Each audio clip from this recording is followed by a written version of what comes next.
Go away, snake oils. Pterodactyl here. In today's video, we're going to discuss pump fuel with 10% ethanol in it. And we're also going to talk about compression ratios. We're going to talk about a bunch of things. And another thing we're going to talk about are these snake oils, which we have already proven in our long-term 19-month test that these things don't work for long-term. They don't work like they claim they work. So the best way to describe compression ratio is the squeezing of the air-fuel mixture, which improves the combustion process and generates power.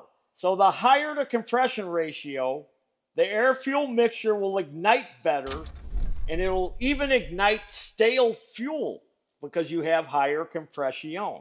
Got to remember, gasoline or dinosaur juice is very volatile as compared to, say, diesel or kerosene. You know, gasoline has a high flash point, which means when you ignite it with a spark, it burns real fast. Whereas, say, diesel or kerosene, when you light it, it burns real slow. It's almost like charcoal lighter fluid, you know, on your grill. When you squirt that on your grill, it doesn't poof like gasoline. It burns real slow. It's not as volatile. So I hope that helps you in the explanation of compression ratios. So, gasoline engines, small engines all the way to car engines, anything that runs on gasoline, the compression ratios on them are anywhere from 8:1 to 12:1. So a lot of car engines are higher compression than, say, these small engines. Now there are some older small engines that are even less compression ratio. And that would be these older flathead or side valve brakes and scrap 'em engines, or other small engines back in the day that are flathead. These are generally 6 or 6.5:1. So when we did our test with the Pride G, I figured I would use one of these knockoff engines, which are basically knockoffs of those Honda engines. The Honda GX series, the GX 200s and stuff that are real popular. And those engines, those Honda engines, are usually 8.5:1. Even those Predator engines are about 8:1 or 8.5:1.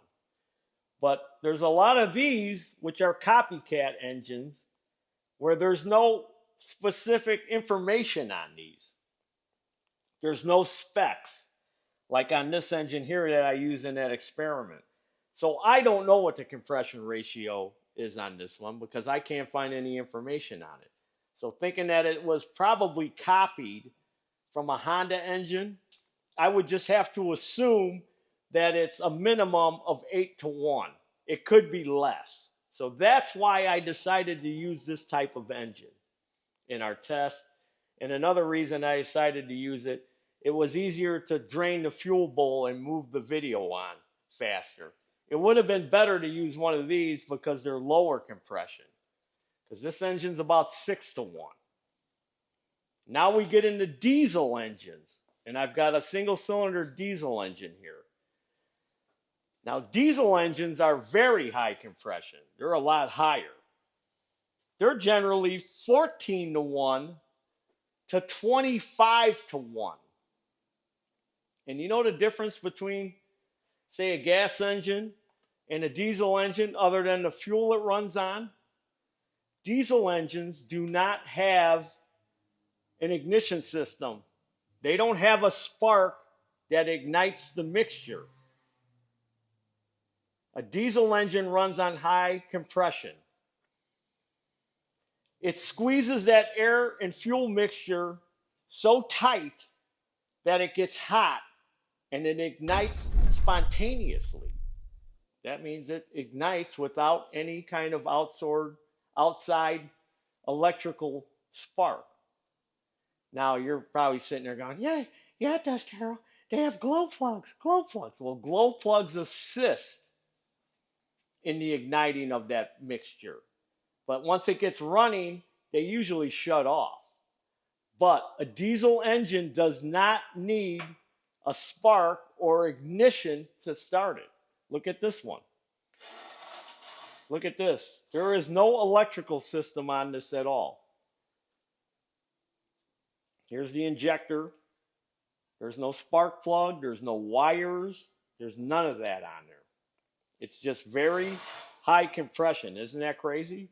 If you didn't already know that. But that's how it licks off. By squeezing that air and fuel mixture so tight that it gets hot and it just ignites spontaneously.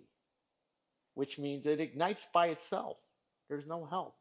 There's no guy in there with a cigarette lighter lighting it. There's no little guy in there with a cigarette lighter lighting that fuel mixture. And if he was in there, that would be the last time he'd light that lighter. So look at this. See, you can't pull this thing over to start it. It's got a compression release. So you push that down, you pull it, you get this thing spinning so fast that when you let go of that lever, it kicks the piston over and makes it start. It works off of inertia. It gets enough momentum going from releasing the compression that's how this one starts. That's how this small single cylinder diesel engine starts. Other ones start differently. So what I'm trying to say is a lot of stale fuel will ignite or start if the engine has higher compression. That helps in the firing of it. That's how you're able to get older fuel to start in some of these engines that you comment on. Yeah, I got an engine 4 or 5 years old, got 4 or 5-year-old gas in it, and it starts all the time. Yeah, because it's probably higher compression. Now, let's get on to the snake oils. Now, a lot of them make claims. And we're going to talk about ethanol fuel and phase separation. You know, they make claims that it'll make water burn and it'll absorb water and it'll do all these other things. And I'm going to tell you, yeah, it'll do some of that, but it's only going to do it very minutely. Heat, supposed to absorb water if you got water in your fuel lines and keep them from freezing and all that. None of this stuff works. It's all been tested on YouTube time and time again. So, there's a thing. It's called phase separation. And what phase separation is when water separates from the gasoline. And the reason water separates from the gasoline is because alcohol and water are attracted to each other. So we've got some pump fuel here that's got 10% ethanol in it. Now, the alcohol in it, the ethanol, is like a sponge. Think of it like a sponge. So it will absorb moisture from the air. Moisture being water from the air. So the alcohol in the fuel will absorb moisture or water from the air, and it'll suck it up like a sponge. And when it cannot absorb any more water, which I've explained all this in our 19-month fuel experiment video, when it can't absorb any more water, like a sponge, when you put a sponge in a bucket of water, it absorbs the water to the point where the water is dripping out of the sponge. The same thing happens with the fuel. It'll separate. And the water being heavier, it'll go to the bottom. So you can put your snake oils in there and put your water in there and swirl it around, and oh, look, it absorbed the water. Oh, wow, that's amazing. Yeah, this pump fuel will do the same thing because alcohol and water are attracted to each other. So let's do it. Let's do a little experiment right now. There's no snake oils in this gas. This is pump fuel with 10% ethanol. And I got a little syringe here. with some water in it. And we're going to put a few drops of water in here.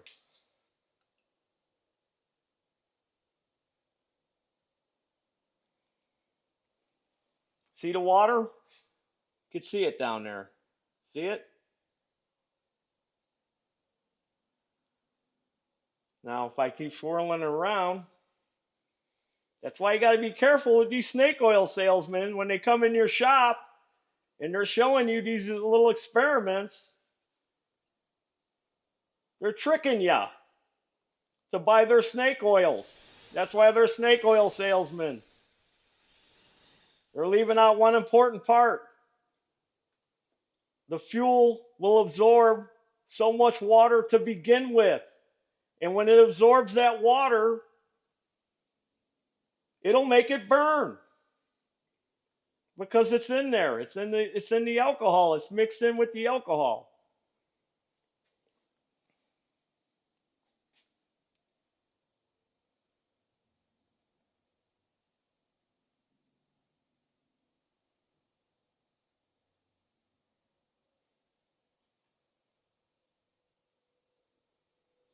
Oh, look, the water, it disappeared. It magically disappeared. It's like Lucky Charms. Magically delicious.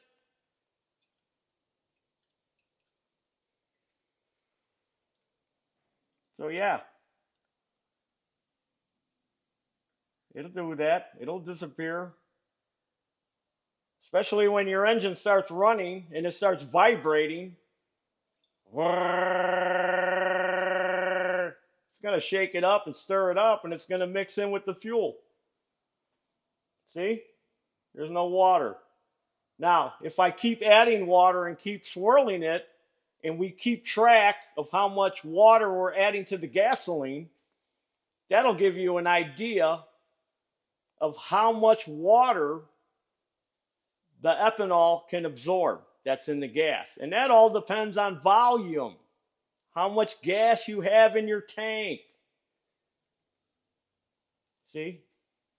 Those few drops of water I put in there, they're gone. Oh, well, put some snake oil in there. Swirl it around. Yeah, it'll absorb some of it too. Probably because it's got alcohol in it. The problem is, and this is what I see as a shop owner, if you've got a lot of phase separation, say an inch of water, I don't care how much of this garbage you pour in there, it's not going to absorb it all. Plus, you cannot see in the tank to see how much is in there. It'll absorb minute amounts of it. It'll absorb minute amount of water. But when you got a lot of water in there or a lot of phase separation from a lot of moisture in the air, I've seen as much as an inch of water in the bottom of a tank. How much of this stuff are you going to have to pour in there to absorb an inch of water? Now, there was another product out there where they had this device, and I thought, well, this is a good idea. Wow, that's really a good idea. I like that idea. And then I found out it doesn't work. They had this thing that looked like a tampon, and it had fuel stabilizer pellets inside of it. And the idea is to throw that in the fuel tank. And the cotton type material that was on the outside of this thing is supposed to absorb the water. I thought, that's genius. That'll absorb the water. It'll get it all out. And then the stuff that's inside, the little pellets they had inside, because I cut one open, that's supposed to dissolve and act as a fuel stabilizer to stabilize the fuel. You know what the problem is? That material, I don't care what it is. The gasoline absorbs before the water does. The gasoline will absorb into that material. And if you don't believe me, try it. Take a cotton ball and throw it in some gas that's mixed, that's got water in it. See? Look, no water. The little drops of water I put in there are gone because I swirled it around because the ethanol absorbed it. So if I put water in there and threw a cotton ball in there, the gas will absorb to the cotton ball and the water will still be in there. So that idea didn't work. That stupid idea. But again, You don't know. And they'll sell you this crap.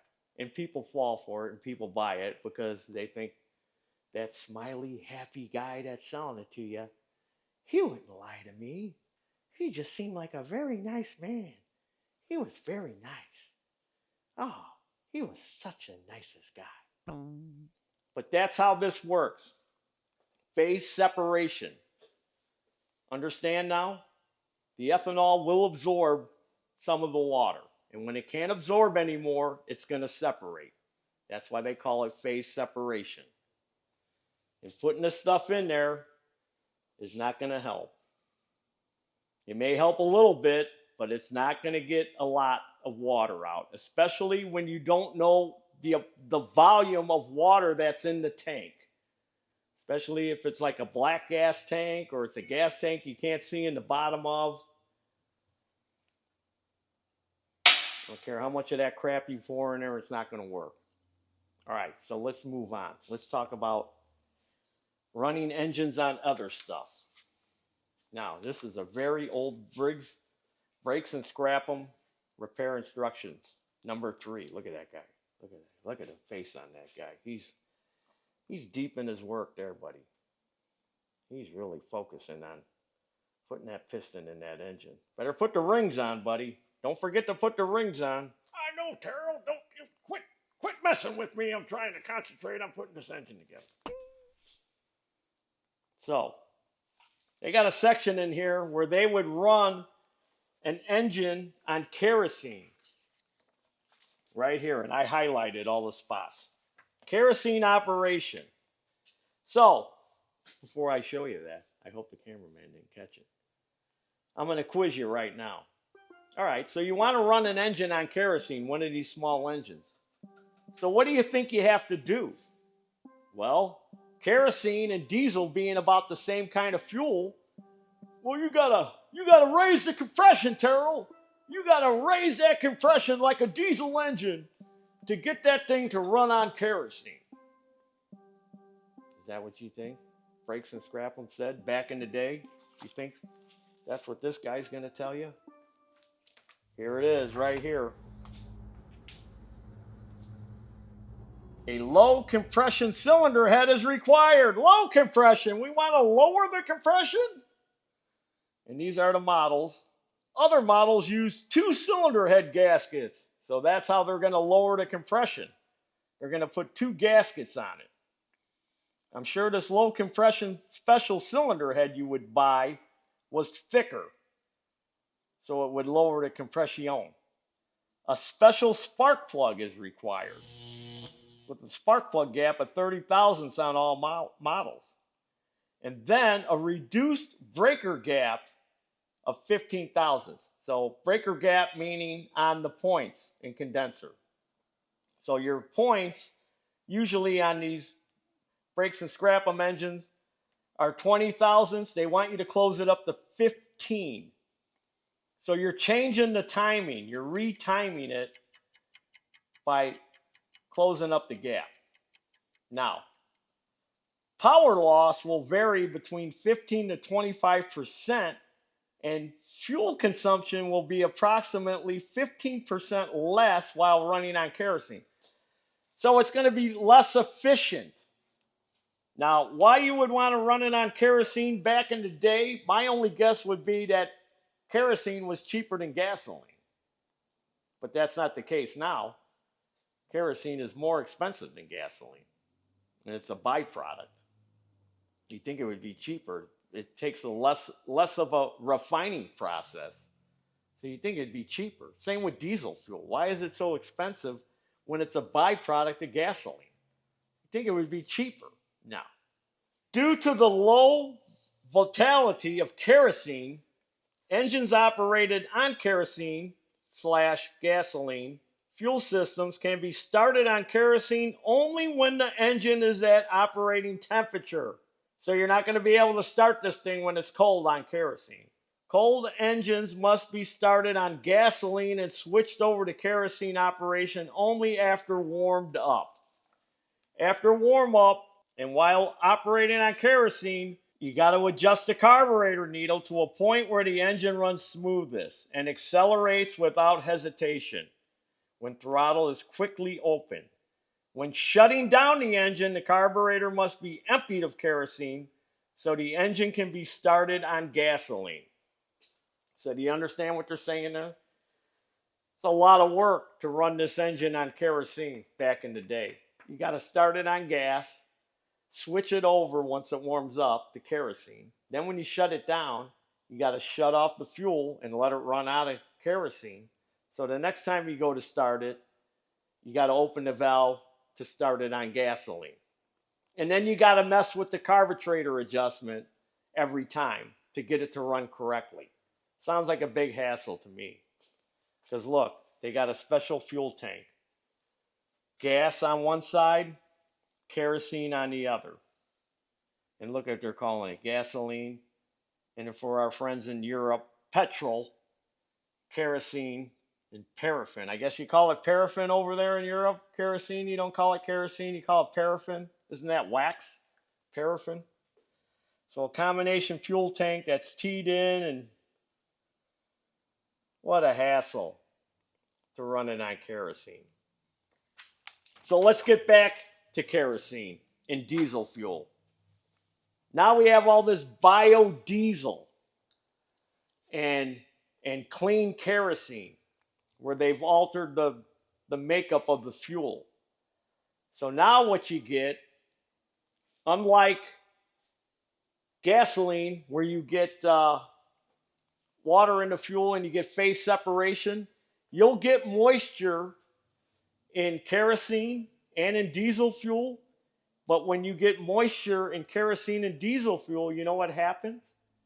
It starts to grow algae in there. That's right, it grows algae. Algae is like a plant. And it grows in the diesel fuel and in the kerosene. And then when you look in the fuel tank and see that stuff in there, it looks like somebody grabbed a handful of dirt and threw it in the fuel tank. I see it all the time on these kerosene heaters that I repair, these torpedo heaters. They'll bring it in. The first thing I do is look in the fuel tank. I go, this has got a bunch of algae in it. Because it's been sitting for a couple of years with kerosene in it, and it picked up moisture out of the atmosphere, and algae started to grow in it. And it looks like a bunch of dirt, and it sticks to everything. And what happens is, a piece of that will get sucked up in the filter of the torpedo heater, and then it clogs it up, and then the torpedo heater starts smoking, and then it shuts off. I've tried cleaning those tanks. It's just very difficult, because if you don't get it all out, a little piece of it gets in there, and then it shuts the heater down. So the torpedo heater is basically ruined unless you can clean that all out. I wish they would put a big plate on those torpedo heater tanks that you could take off and get in there and wipe that crap out. I've tried cleaning them tanks. It just takes a lot of time, and it's not worth it. Same with the diesel fuel. The algae gets in there, it plugs up the filters on the diesels. And you diesel guys you know about this algae in the fuel. It's terrible, and it ruins stuff. So you have to treat the fuel with these products they have that keep the algae from growing in the fuel. Now, what would be nice is if they had a product that you could pour in there that would dissolve the algae, but they don't have anything. There's nothing on the market. I've tried all kinds of stuff. There's nothing that'll dissolve that algae in that fuel to the point where it's going to pass through the injector or it's going to pass through a filter. That stuff just clogs it up. So there's all kinds of different things that could mess up the fuel. And I hope I explained them to you well enough. So again, here's our jar. It's been sitting here while we were filming. See? There's no drops of water in there. I could put some more in there. Put a few more drops in there. Let's see if it'll absorb it, how much it'll absorb. Let's go pretty much. Put a lot in there. See, you can see it. There's the water. It's percolating. See, look at it. It's like the blob. The blob. We swirl it around enough, it should absorb that water. And it'll burn because it's absorbed in there. It'll make it burn. So again, whatever chemical they're putting in these products that claim they're going to absorb water, which is probably, again, alcohol, ethanol or methanol or something. That's why you have that alcohol tester, that little vial, so you can test how much alcohol is in the fuel.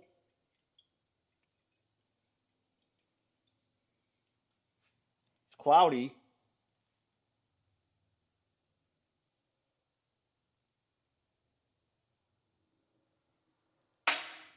Let me get my alcohol tester so you can see what I'm talking about. For you grass rats that don't know.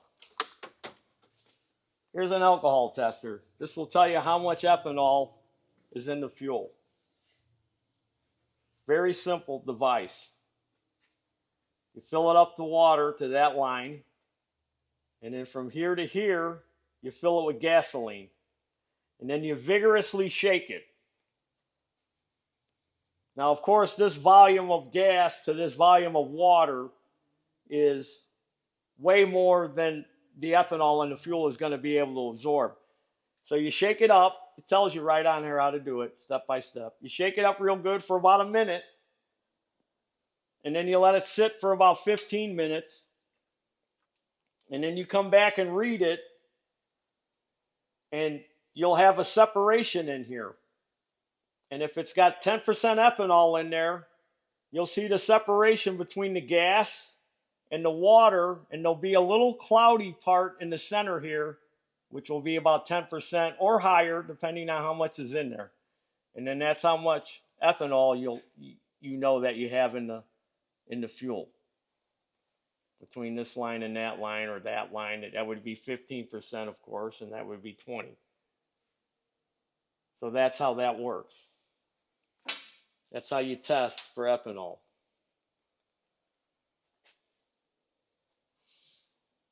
Oh, there's the waters in there.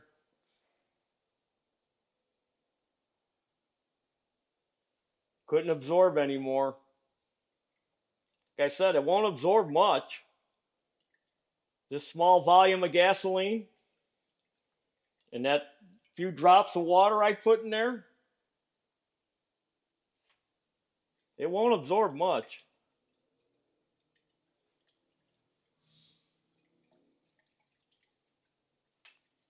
Same with this stuff. It'll absorb some, but not a lot.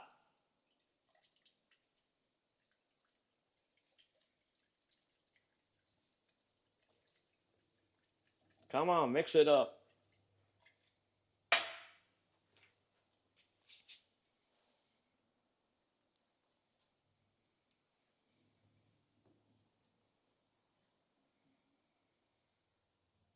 See, it's cloudy right now, so it's mixed in there. But remember, if you can get your mower started and it starts vibrating, it's going to churn it up. All right, let's let it sit there for a minute, find out what happens.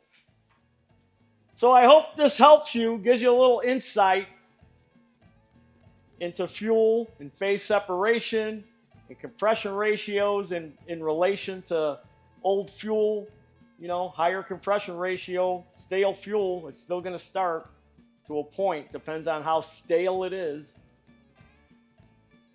So if you like this video and you haven't already subscribe to this YouTube channel. Follow me with your fuels, gasoline, kerosene, diesel fuel. Facebook, Instagram, TikTok.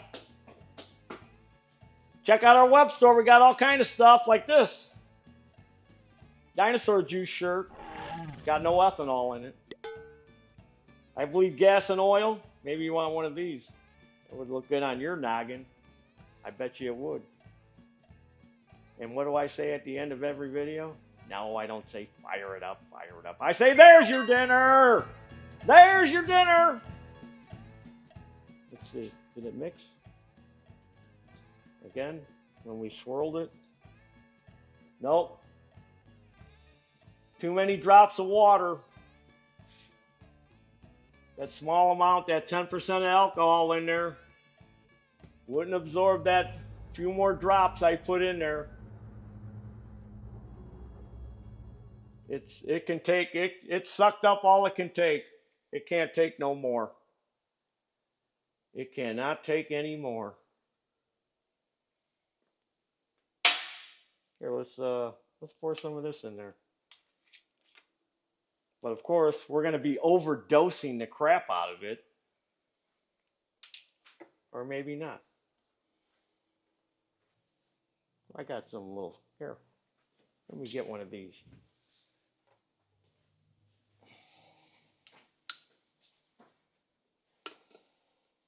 If I can grab some of that. Oh yeah, there's some of that.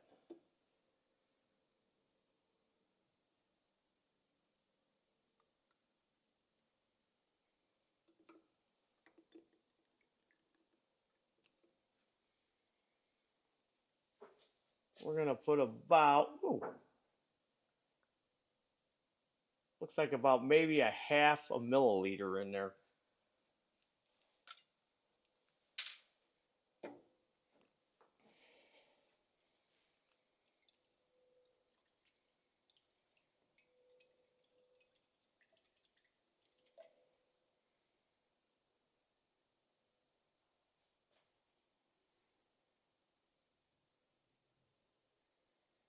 Because I think this stuff, 1 ounce to a gallon, 1 ounce per gallon. 1 ounce per gallon. Well, there's still water in there.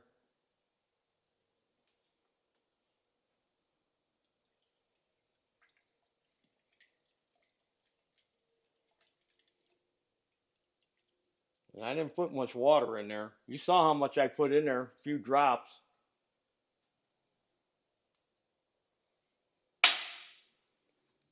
Let it settle out.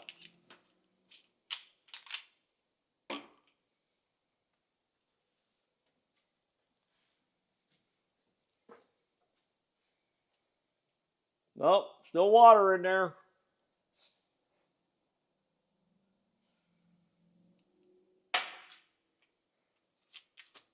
Here, we'll get rid of that water. Let's pour about enough in there for a gallon. We'll just pour some in there. That's what my grandpa used to do. You just pour a bunch in there. Well, that did the trick. But again, when you don't know how much is in there, how much water, how do you know how much to pour in there? And I'm sure this stuff isn't cheap.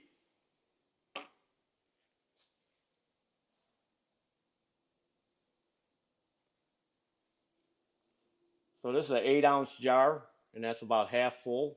So that's about 4 ounces of fuel. And I poured enough in there for an ounce, or I probably poured an ounce in there, which is enough for a gallon.